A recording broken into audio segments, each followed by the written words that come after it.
Saya memiliki ruko. Lagi sih kau.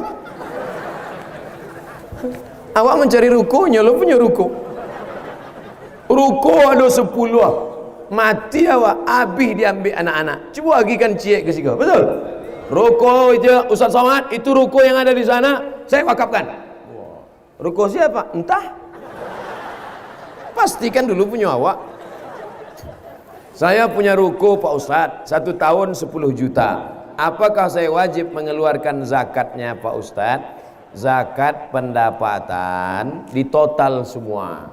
Gaji sebulan sampai juta, 1 tahun sampai 8 juta. Ditambahkan ke ruko tadi 10 juta, 50 sampai juta. Ditambahkan lagi uang tunjang, uang sikut, uang sundul, uang tanduk, uang sipak.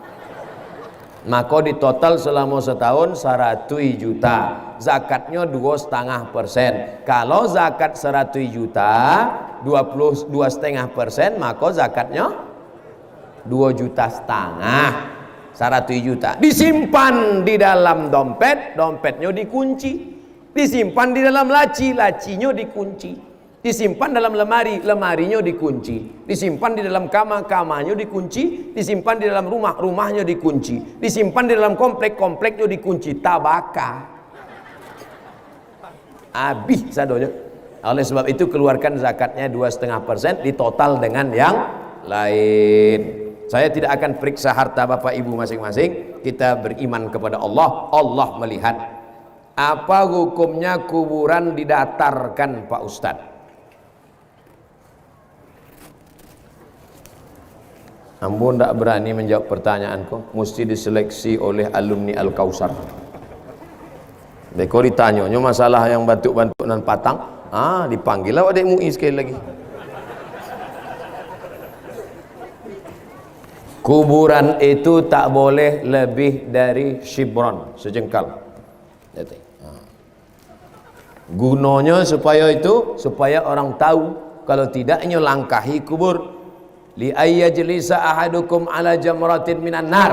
Duduk dia bara api neraka khairun, lebih baik min ayyajlisa ala qabrin, daripada duduk di atas kubur. Tak boleh melangkah kubur. Maka dibuatkan sejengkal tingginya, 1 batu di kepala, 1 batu di kaki, sebagai menunjukkan bahwa itu makam kuburan. Kalau diratakan nanti orang tak tahu ini makam siapa.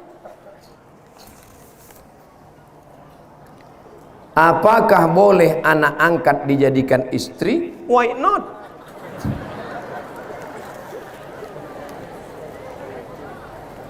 Bapak kalau mau punya anak angkat, cari keponakan bapak yang perempuan. Bapak kalau mau punya anak angkat, cari keponakan bapak yang perempuan, maka dia menjadi mahram bapak. Ibu kalau mau punya anak angkat, cari keponakan ibu yang laki. Tapi kalau bapak cari anak angkat anak orang lain yang tak ada hubungan mahram dan tidak disusukan oleh istri bapak, masalah berawal dari anak angkat lama-lama menjadi bini angkat. Ada 3 masalah anak angkat.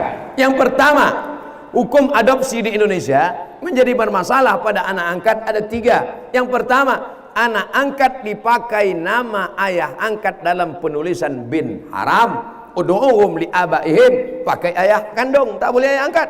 Wa aqsatu indallah, itu lebih adil di hadapan Allah. 2, banyak ayah angkat ketika mau mati meninggal dibuatkan surat wasiat semua harta untuk anak angkat. Nanti kalau aku mati semua hartaku untuk anak angkat, adapun saudara kandungku itu selop jepit ku pun jangan kasih. Haram hukumnya. Anak angkat hanya boleh dapat wasiat tak lebih dari 1/3 harta. Kalau lebih daripada itu haram.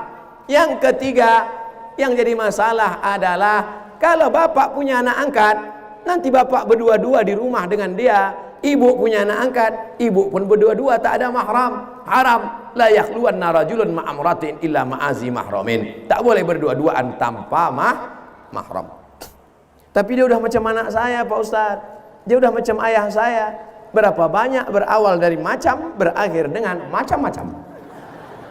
Ingat, setan datang.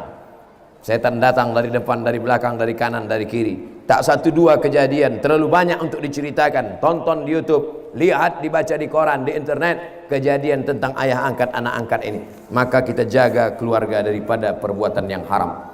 Apa hukum kegiatan arisan julo-julo door to door dalam 1 juta dikeluarkan 25.000 untuk ketua?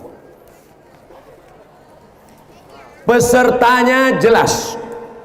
Saya, Pak Bupati, Pak Anggota Dewan, Bapak Kapolres, Bapak Dandim, Buya, Ustadz Zul, alumni, guru, 10 orang.